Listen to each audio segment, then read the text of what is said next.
এবার আসতেছে আমরা বিস্তারিত আলোচনা। এই সূরাটা কেমন কোথায় কোন কারণে কোন জায়গায় নাযিল হলো? কোরআনুল কারীমের কিছু সূরা আছে মক্কায় নাযিল হয়েছে, মদিনায় নাযিল হয়েছে। কেন সে বিষয়ে আসতেছে একটু পর। কোরআনুল কারীমের এই ছোট্ট সূরাটা হলো, আজকে আমি আপনাদের কাছে রিকোয়েস্ট করব সবাই একটু আওয়াজ করে কথা বলবেন। এই সূরাটি হচ্ছে 100 কোরআনুল কারীমের 114টি সূরার ভিতরে এই সূরাটি হচ্ছে 108 নম্বর সূরা। সূরাটির নাম হচ্ছে কাউসার। সূরাটির নাম কি? কাউসার। এই সূরার ভিতরে শব্দ আছে 10টা, হরফ আছে 120টা।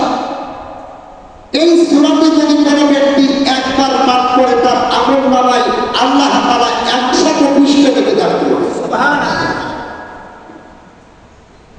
তার সূরাটির নাম কি? একটু সবাই কথা বলেন। কাউসার। আমি আজকে আপনাদেরকে অনুরোধ করে দেব একটু সবাই কথা বলবেন। সূরাটির নাম হলো সূরাতুল কাউসার। এই সূরা আল্লাহ তাআলা এমন একটি সময় নাযিলের প্রেক্ষাপট আপনাকে জানা লাগবে। কোন ব্যক্তি যদি কোন সূরার বা কোন আয়াতের তাফসীর বুঝতে চায়, 1 নম্বরে আয়াত পরিষ্কার করে তেলাওয়াত করা লাগবে, তার শাব্দিক অর্থ জানা লাগবে, সানানুরূপ এবং পুরো আলোচনা ব্যাখ্যা করা লাগবে এবং এখান থেকে একটি শিক্ষা নিতে হবে। এই 5টি বিষয় যদি কোনো মানুষ ফলো করে, 5টি বিষয় যদি কোনো মানুষ বলে বা ফলো করে, ওই ব্যক্তির জন্য তার জন্যই হবে কামিয়াব। আওয়াজ করে বলেছি আসে। সূরাটি কখন নাযিল করবে? বিশ্বনবী সাল্লাল্লাহু আলাইহি ওয়াসাল্লামের পুত্র সন্তান সর্বদেই সন্তানটি মারা গেলেন। ছেলেটির নাম হলো ইব্রাহিম। ছেলেটির নাম কি বলে তো দেখি? রাসূলের কয়টা পুত্র ছেলে ছিল?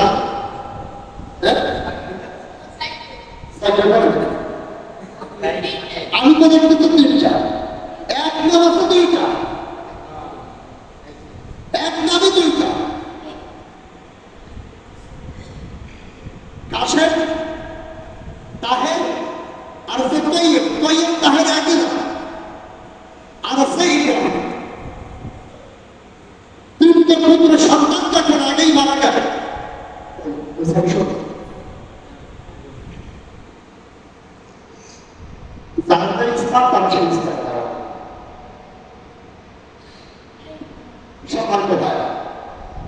একটু খেয়াল করেন, বিশ্বনবী নিজের হাতে গোসল করেছেন, ধরাচ্ছে আল্লাহর নবী কাঁদতেছিলেন। আল্লাহর নবীর আপন চাচা আবু লাহাব, তার স্ত্রী উম্মে জামিল প্রত্যেক ঘরে ঘরে যে বলতেছেন মুহাম্মাদের বংশধর সব শেষ হয়ে গেছে, মুহাম্মাদের পুত্র সন্তান সবই চলে গেছে, মাসের সন্তানটা বিদায় হয়ে গেছে। মোহাম্মদ হাবগুলো মোহাম্মদ নির্বংশ। এই কথাটি যখন বলতেছেন আল্লাহর নবী আমার ভেউ ভেউ করে কাঁদতেছিলেন, যেহেতু তিনি বাবা, সন্তানের মায়া, সন্তানের ভালোবাসা প্রত্যেক বাবার ভিতরে আছে, প্রত্যেকটা বাবার ভিতরে আছে, কম বেশি। আল্লাহ নবী নিজে চোখের পানি ছেড়ে দিয়ে কাঁদতেছেন। আপন মানুষ বিপদে পড়লে আপন মানুষের কাছে যে সান্ত্বনা দেয়, কিন্তু আপন মানুষ যদি বিপদকে কথা বলেন তার থেকে কষ্ট আর কিছু থাকে না, থাকে না।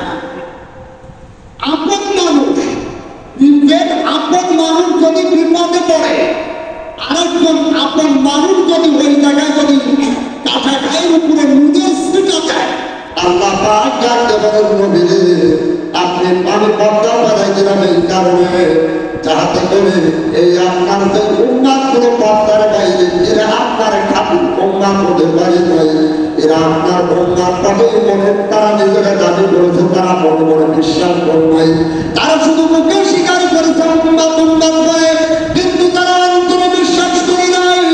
আপনি নবী তারা অন্তরে বিশ্বাস করে নাই। সুতরাং ওদের জন্য হাউজে কাউসারের পানি না, হাউজে কাউসারের পানি ছাড়া আপনার যারা খাঁটি উম্মাহ তাদের জন্য আজকের এই হাউজে কাউসারের পানি তাদের জন্য করে বলেন সুবহানাল্লাহ। সম্মানিত আমার দিদি ভাইরা, একটু গভীর মন দিয়ে খেয়াল করেন, ঠিক এই সময় নাজিল করেছিলেন আমার অগাধ থেকে বিশ্ব নবী সাল্লাল্লাহু আলাইহি ওয়াসাল্লাম মদিনায় মসজিদে নববীর পাশে বাবে জিব্রাইল নামক একটি গেটে বসা ছিলেন। হযরত আনাস রাদিয়াল্লাহু তাআলা আনহু তিনি বিশ্ব নবী খাদেম ছিলেন 10 বছর, 7 বছর বয়সে তার আম্মা উম্মে সুলাইম রাদিয়াল্লাহু তাআলা আনহা ছোট্ট বাচ্চা আনাসকে দিয়ে গেলেন বিশ্ব নবীর কাছে, দিয়ে বলেন ইয়া রাসূলুল্লাহ, সবাই তো সাতটা দিল, কেউ টাকা দিল, কেউ জায়গা দিল, কেউ খেজুরের বাগান দিল, আমি তো উম্মে সুলাইম রাদিয়াল্লাহু তাআলা আনহা, আমি তোমার কিছু দিতে পারলাম না।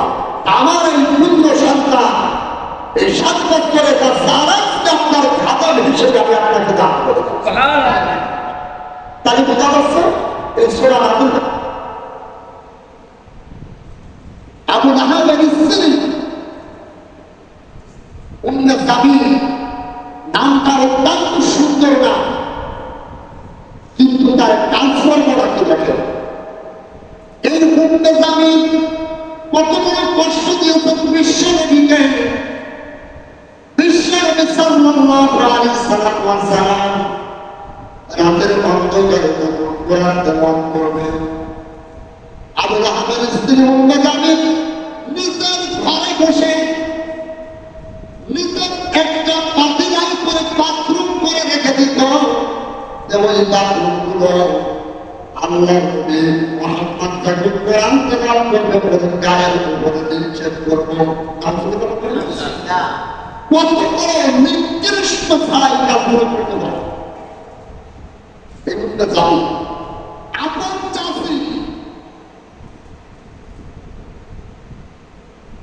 তাহলে একজনের বিপদে একজনকে বিভাগ থেকে আপনি হাসতেছেন, তিরস্কার করতেছেন, বিশ্বাস করবেন সূরা কাউসারের আয়াত অনুযায়ী আপনাকেও ঠিক এরকম বিপদে পেলে আল্লাহ তাআলা মানুষের সাথে আপনাকে হতবাক করবে।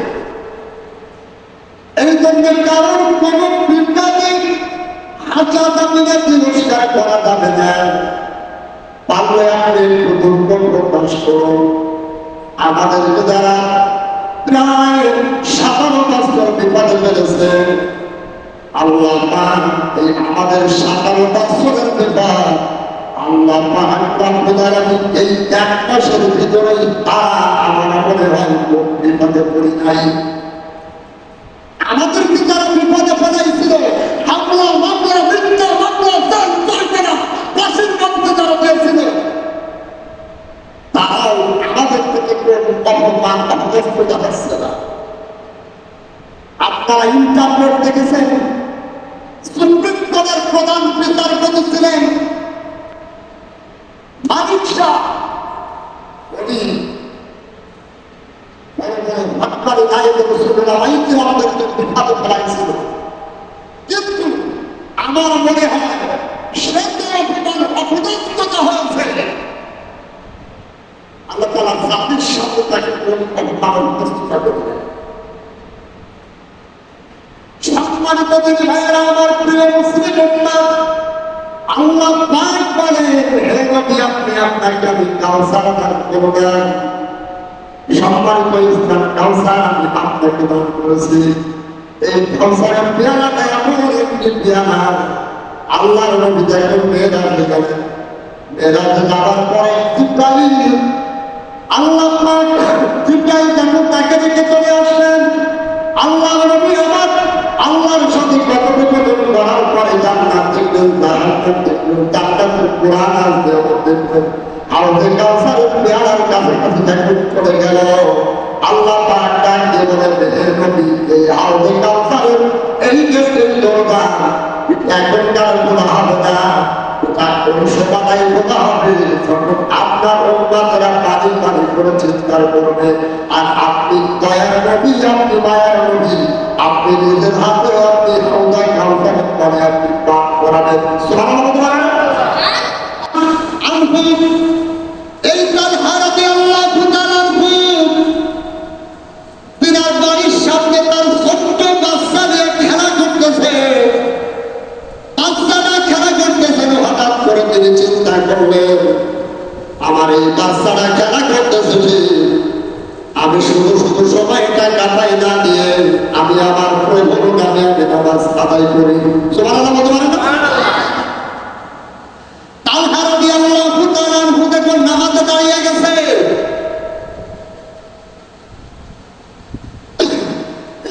তালহার বাড়ির সামনে একটি জঙ্গল ছিল। জঙ্গল থেকে বিষাদার একটি সাপ চলে এসেছে। সাপ এসে তার বাচ্চাটাকে পেঁচাই ফেলেছে, কানা দিয়ে পেঁচাই ফেলেছে। তালহার স্ত্রী চলে আসলে, স্ত্রীর কাছে এসে থাকে সাপে এসে বাচ্চাটাকে পেঁচাই ফেলেছে, কানা দিয়ে পাকাই ফেলেছে। তিনি নামাজে দাঁড়িয়ে আছেন। তালহার স্ত্রী পার্শ্ববর্তী কিছু লোকজনকে সংগ্রহ করে, অনেক লোকজন সংগ্রহ করে সাপটা মেরে ফেলল। তালহা নামাজ শেষ করে ডাক দিয়ে বলে, আমার বাড়িতে এত লোক কেন? আমি তো কিছুই করলাম না। তালহার স্ত্রী ডাক দিয়ে বলেন, স্বামী আমার, আপনার সন্তানটাকে সাপে পেঁচাই ফেলেছে, আপনি কি কিছু টের পান নাই? তালহা রাদিয়াল্লাহু তাআলা ডাক দিয়ে বলেন, স্ত্রী আমার প্রিয়তমা, ওই আল্লাহর নামের কসম করে বলি, আমি নামাজে যখন দাঁড়াইছি আমি একটু টের পাইনি আমার বাড়িতে এত বিপদ ঘটে গেছে। আর আমরা কি নামাজ আদায় করি? আমরা কি নামাজ আদায় করি? আমরা বর্ষায় চাপাইদের খাবারতে যাই, গুনার পছন্দ করবে না। আমরা বর্ষায় চাপাই সহ্যই করতে পারি না। নিজের সন্তানকে সাপে পেঁচাই ফেলেছে, নামাজে দাঁড়াচ্ছে, নামাজ আল্লাহর নবীর একজন সাহাবী একটু ঘটনা বলেন, কোন একজনের সময় সন্ধ্যায় বিদায় হয়ে গেছে। সাহাবীরা পাহাড়ে তার দায়িত্ব পালন করতেছেন, দুইজন এক জায়গায় দাঁড়িয়ে আছেন। একজন বলল, ভাই দুইজন খাবার দাঁড়িয়ে থেকে লাগবে, আমি ঘুমাই, এরপরে আমি ঘুম থেকে উঠে যাবো, এরপরে তুমি ঘুমাবে। আরেকজন যখন ঘুমাচ্ছে উনি চিন্তা করলেন, আমি নামাজে দাঁড়াই নাই। নামাজে তিনি দাঁড়িয়ে গেছেন, দূর থেকে আপনার শত্রুপাত করে সেখানে 3 দিন জেল করেছে। প্রথম দিনটাই সে দাঁড়াতাম বাহুতে সে লেগে গেল, নামাজ পাই নাই। আর একটা দিন এসে দেখুন টাইম বাহুতে লেগে গেল। তিনি নামাজটা শেষ করার পরে এবার সাথী ভাইকে ঘুম থেকে উঠায় দেখে, সাথী ভাই ঘুম থেকে উঠে দেখে যে হাত থেকে রক্ত পড়তেছে। ডাক দিয়ে বলে, ভাই তোমার হাতে রক্ত কেন? আর দুই বাহুতে দুই কাপ দিয়ে দেখে আসলেন। বলে ভাই তোমার হাতে কিভাবে তিল লাগলো? ডাকতে বলে ভাই তুমি যখন ঘুমিয়ে গেছো, আমি যখন নামাতে দাঁড়াইছি আমি আমার আল্লাহর নামে, সুবহানাল্লাহ বলতে পারবেন না? আমি আমার আল্লাহর নামে নামাতে দাঁড়াইছি, কখন দিন সেখানে আমি টের পাইনি। তারা কি পরিমাণ নামাতে দাঁড়াইছে, আমরা কি পরিমাণ নামাতে দাঁড়াই? আমরা দেখো নামাতে দাঁড়িয়ে, আমরা নামাতে দাঁড়িয়ে দোকানের হিসাব করি, নামাতে দাঁড়িয়ে আমরা আড়াই হিসাব করি, নামাতে দাঁড়িয়ে আমরা ধান লাগাই কোনটারে ভোটা লাগলো নাকি এটা আমরা হিসাব করি। আর তারা দেখো নামাতে দাঁড়াইছে, তারা দুনিয়ার কোনো খবর রাখি নাই। এর নাম হলো নামাজ। এর নাম কি? একটু কথা বলেন না, এর নাম কি? নামাজ। আর আমরা যেটা করি যে আল্লাহর কাছে কবুল হবে কিনা আল্লাহ হবে। তাই ফাসাল্লি রাব্বিকা ওয়ানহার, তোমার প্রভুর নামে নামাজ আদায় করো। কার নামে? প্রভু মানে আল্লাহ, আমাদের রবকে। আরো করো, আরো করো। আল্লাহর গুণবাচক নাম আমরা শুনেছি, আল্লাহর নাম ৯৯টা। কয়টা? ৯৯টা নাম আমরা শুনেছি, কিন্তু আমি তাফসীরে বাজারের ভিতরে পেয়েছি আল্লাহর নাম ৫,০০০ বার। কয়টা? শোনেন, তাওরাতে ১,০০০, জব্বুরে ১,০০০, ইনজিলে ১,০০০, লাউহে মাহফুজে ১,০০০, আল কোরআনে ১,০০০। সুবহানাল্লাহ বলেন। কয়টা? কয়টা? এইগুলো সামারাইজ করে ৯৯টা নাম। এই ৯৯টা নাম যে মানবে, ৫,০০০ নাম দেখা সব আল্লাহ তাআলা অটোমেটিক দান করবে।